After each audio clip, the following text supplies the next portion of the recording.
La prochaine invitée, je suis vraiment content de la recevoir. Je la considère un peu comme un joyau qu'on a du côté de la Beauce. Elle fait des courses de baril, puis écoute, elle rayonne non seulement du côté du Québec, mais également à l'international. C'est une petite fille qui est native de Saint-Alfred. Puis tu sais, quand je regarde les jeux de ma petite fille l'autre jour qui regardait le rodéo à Saint-Victor, je me disais, Kim était toute émerveillée de voir ça, puis j'avais comme l'impression que malgré ses 1 an, elle voyait comme un peu comme son futur, elle voyait comme un rêve qui était peut-être possible de réaliser. Puis je suis convaincu que quand mon invité, que je vais recevoir dans les prochains instants, a commencé sa carrière dans le monde du rodéo, c'est un peu comme ça également qu'elle regardait les autres participer, elle devait avoir des rêves, elle devait regarder ça avec des yeux tout étincelants, de dire, Kim, un jour, je vais réussir dans le monde du rodéo. C'est quelque chose qu'elle fait déjà présentement. Elle vit notamment l'hiver au Texas depuis quelques années. Elle s'entraîne là-bas. Elle a même déjà fait une compétition devant plus de 60 000 personnes. Et ça, c'était juste un monde dans les estrades. C'était télédiffusé un peu en direct. Il y avait du monde qui l'accueillait et qui disait « Wow, cette fille-là est donc bien hot. » C'est une fille, comme je vous disais, de Saint-Alfred en Beauce. On est chanceux de l'avoir chez nous. C'est vraiment un très, très beau joyau. Mon invité, c'est Océane Veilleux. Salut Océane, comment ça va? Ça va très bien, vous? Ça va très bien, Océane. Première question pour toi. Écoute, tu sais, des fois, on dit, là, je suis né là, dans une écurie, puis je suis tombé quasiment sur un cheval après un jour de naissance. Dans ton cas, c'est pas tout à fait faux. C'est même plus près de la vérité. Dans le fond, dans mon cas, oui. Je suis née, mes parents avaient déjà des chevaux. Par exemple, nous, qu'est-ce qu'on faisait, on faisait beaucoup de randonnées. Donc, j'ai comme appris à entraîner un peu, là, je faisais de la randonnée. Puis c'est par la suite, quand justement, j'étais allée au rodéo à Saint-Victor, que j'ai comme vu les barils, puis là, j'ai comme fait, hey, wow, ça donne bien de l'air le fun, tu sais, ça a l'air de donner beaucoup d'adrénaline, tu sais. Fait que là, c'est là que j'ai comme dit, hey, je veux commencer à faire ça. Comment on commence dans le monde du rodéo? Parce que là, écoute, c'est de dire je veux participer à ça, c'est une chose. De convaincre ses parents quand t'es rendu à 8 ans, de dire je veux faire des compétitions, c'est une autre chose aussi. Oui, ils sont habitués avec les chevaux. Oui, ils connaissent les dangers puis un peu les risques du métier, mais comment tu as réussi à les convaincre de dire moi je veux faire ça de ma vie plus tard? Ben, en gros, quand j'étais dans les estrades, puis j'ai décidé que je voulais faire ça, mon père était avec moi, puis mes parents, ils m'ont toujours beaucoup poussé à me trouver des passions, puis ils m'ont toujours aidé là-dedans. Donc, quand on a décidé de commencer à faire du baril, ben mon père, dans le fond, il a trouvé des gens où je pourrais aller prendre des cours. J'en ai pris chez Sonia Cliff, je suis allée aussi chez Julie Richer, elle s'appelle. Donc, j'ai pris beaucoup de cours, là. Tu sais, mon père, il m'a aidé là-dedans, là. Fait qu'il m'a envoyé à plein de places prendre des cours pour commencer à apprendre la base, là. Fait que c'est comme ça que j'ai commencé, là. Est-ce que tu crois que ta relation avec les chevaux t'ont aidé grandement dans ta profession? Parce que tu veux pas, tu le mentionnes, vous aviez des chevaux à la maison, donc caresser les mâles, regarder, savoir comment le brosser, tout le reste. Je veux dire, il y avait déjà une certaine alliance, on va dire, qui s'était faite avec l'animal.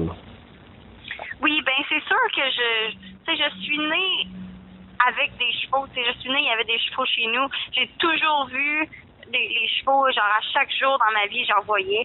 Fait que moi, ça fait partie de ma famille, là. Ça fait partie de moi, les chevaux, là. Donc, quand que c'est sûr que j'ai un amour pour cet animal-là.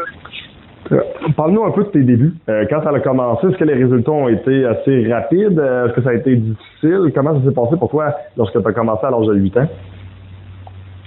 Je te dirais, quand que j'ai vraiment comme débuté à faire du baril, j'avais peut-être 6 ans, sauf que j'avais mon poney. Et là, non, ça allait vraiment pas bien, là, dans le gros, là, je faisais pas grand résultat avec ça. Mais à l'âge de 8 ans, c'est là que j'ai eu mon vrai grand cheval. Donc là, j'ai commencé à compétitionner avec elle.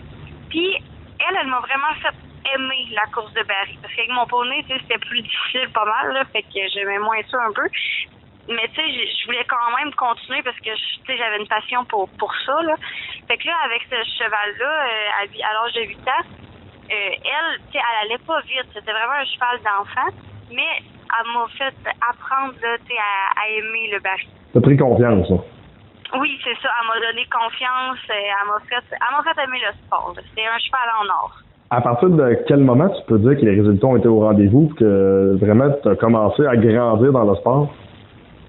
C'est à l'âge de 12 ans que j'ai eu ma première victoire, grosse victoire, je te dirais, là. Mais tu sais, pour les 4 premières années, ça a été plus, tu sais, j'apprenais, j'étais comme un peu nouvelle dans le sport, puis j'avais un cheval qui était pas rapide. C'était une vraiment bonne jument, mais elle était pas rapide à faire, à gagner. Mais c'est elle qui, elle m'apprenait des choses, puis c'était comme une enseignante un peu, là.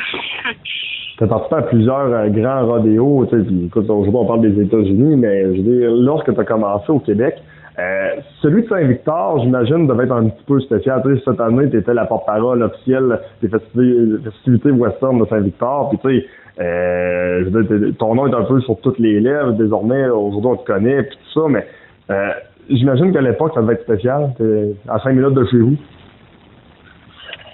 Oui, dans le fond, le Festival Western de Saint-Victor, ça a toujours été mon festival préféré. Parce que, tu sais, nous, les compétitions sont souvent loin parce qu'en bas, on n'en a pas beaucoup. Fait que lui, tu sais, il est à 5 minutes de chez nous, c'est proche. Toute ma famille vient tout le temps me voir parce que, tu sais, quand c'est loin, ma famille vient pas nécessairement. Là. J'ai mes parents qui viennent, là, mais, tu sais, tous les grands-parents, puis, tu sais, les amis proches, à Saint-Victor, ils viennent tous, là, parce que c'est chez nous, là. Qu'est-ce que ça a changé pour toi d'aller vivre aux États-Unis pendant plusieurs hivers? Puis là, écoute, maintenant, tu es rendu à l'université là-bas. Qu'est-ce que ça a changé pour toi au point de vue de ta carrière? Écoute, là, moi, ma carrière, c'est sûr que ça fait des sacrifices, là, partir aux États-Unis, là. Comme là, tu sais, cette année, j'irai même pas à Saint-Tite parce que dans le fond, je vais partir comme plus de bonheur pour aller faire des rodéos là-bas. Fait que je serai même pas au Québec durant Saint-Tite. Donc, j'ai dû comme enlever Saint-Tite de ma liste de mes buts, là. Tu sais, c'est tout le temps le fun aller à Saint-Tite. À chaque année, on veut tout y aller. Mais là, cette année, écoute, non, regarde, je me suis dit, j'y vais pas cette année parce que je veux aller au Texas faire des rodéos professionnels. Donc, c'est sûr que ça emmène des sacrifices, mais en même temps, ça m'ouvre des portes pour d'autres choses. Là, parce que les rodéos professionnels, pour faire, mettons, la grosse ligne de la WPRA, il n'y en a pas au Québec, tout ça. Fait que j'ai pas le choix de partir puis aller aux États-Unis. Si on parle maintenant de ton cheval, Ice Cream, parle-nous un peu de ton cheval. Qu'est-ce que tu peux nous dire sur ton cheval? Ben, Ice Cream, là, c'est un amour. C'est un clown. Écoute, lui, avoir de l'attention puis compétitionner, là, c'est ça qu'il préfère. Là. C'est un cheval qui carbure un peu à l'adrénaline, dans le fond. Oui, lui compétitionner, il aime ça. Tu sais, le monde nous dit comment tu fais pour savoir là qu'il aime ça. Ben, c'est facile à voir. Là. Un cheval, s'il n'est pas de bonne humeur, c'est sûr que tu le sais. Surtout quand tu le connais bien, comme moi, je connais Ice Cream. Là. Tu sais, lui, il parle pas, mais je sais qu'est-ce qu'il me dit. Là, parce que, tu sais, la manière qu'il agit, puis tout, je le connais tellement que il n'y a pas besoin de parler pour que je sache comment il se fait. All right. Fait que, moi, quand je le laisse à la maison tout seul, puis que je pars en compétition avec un autre cheval, puis je reviens, là, je sais qu'il est vraiment fâché parce que lui, il aurait voulu venir. OK, fait que vous avez vraiment une relation assez particulière. Je veux dire, vous vous connaissez là, sur le bout des doigts, puis écoute, vous avez une relation là, qui, on pourrait dire cœur à cœur. Oui, non, je le connais à Ice Cream depuis qu'il est 4 ans, puis il est rendu à 8 ans, fait que ça fait déjà 4 ans qu'on compétitionne ensemble. Mais même si c'est pas nécessairement les années, c'est plus qu'on a tellement comme un fit ensemble que tu sais, c'est comme si la journée qu'on a commencé, que j'ai commencé à rider Ice Cream, on dirait que je le connaissais déjà. Là. En mars 2022, tu as participé à la grande finale de la compétition The American Rodeo au AT&T Stadium d'Arlington au Texas. On s'entend, ça va être épouvantablement hot, probablement très stressant aussi, j'imagine. Tu es terminé 7e. Bon, écoute, là, ça fait quand même un an, quelques mois dépassé de ça. Elle réalise-tu aujourd'hui? À l'époque, je sais que tu avais fait des entrevues et tu avais dit que quasiment dans à le réaliser. C'est gros ce que je viens d'accomplir, c'est gros ce que je viens de réaliser. Je pensais jamais que ça m'arriverait aussi de bonheur dans ma carrière ou que ça m'arriverait point final. Aujourd'hui, comment on se sent après tout le recul?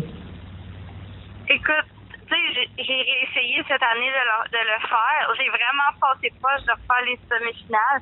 Mais dans le fond, ça n'a pas été comme je voulais. Fait que c'est là que j'ai comme réalisé que ouais, l'année passée, là, tu sais, j'ai réussi, là, puis tu sais, c'est gros, là. C'est vraiment gros parce qu'au début, tu sais, j'étais comme, tu sais, c'est une compétition comme les autres, puis tout, mais là, à la fin, j'étais comme, non, c'était vraiment gros, puis tu sais, faut que je le réalise que j'ai fait ça, là, tu sais. Mais tu sais, cette année, là, je me suis qualifiée, justement, la semaine dernière, pour la refaire. Fait que là, on y retourne puis on va le réessayer encore. Hey, j'imagine que d'y avoir goûté, ça donne probablement le goût justement d'aller plus loin et d'essayer d'aller battre sa propre marque.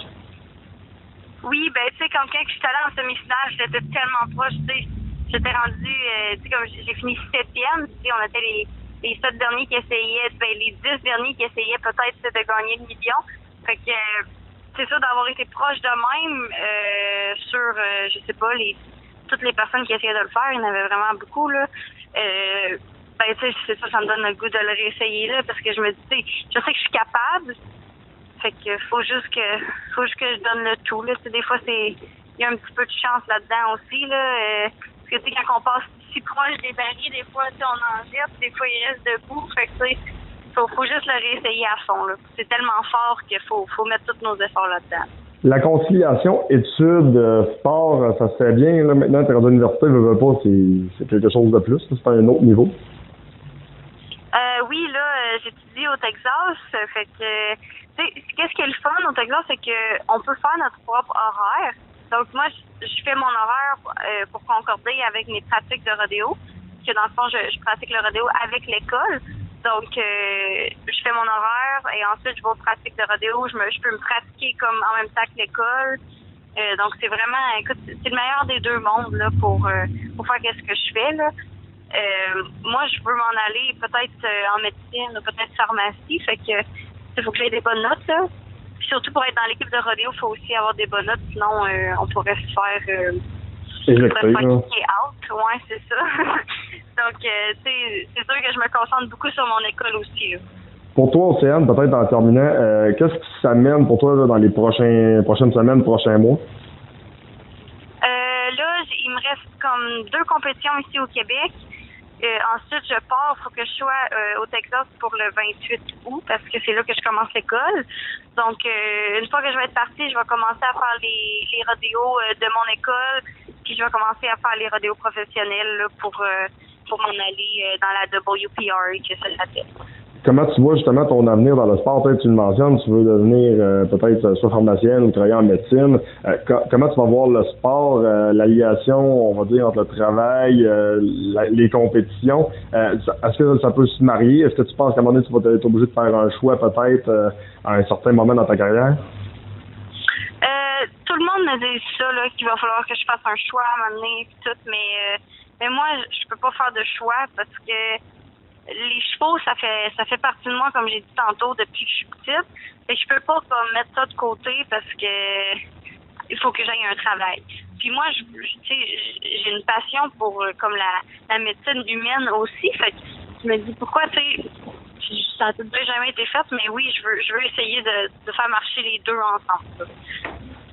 Océane Veilleux, un gros merci pour ton temps et félicitations pour la carrière que tu as jusqu'à présent, c'est assez sensationnel.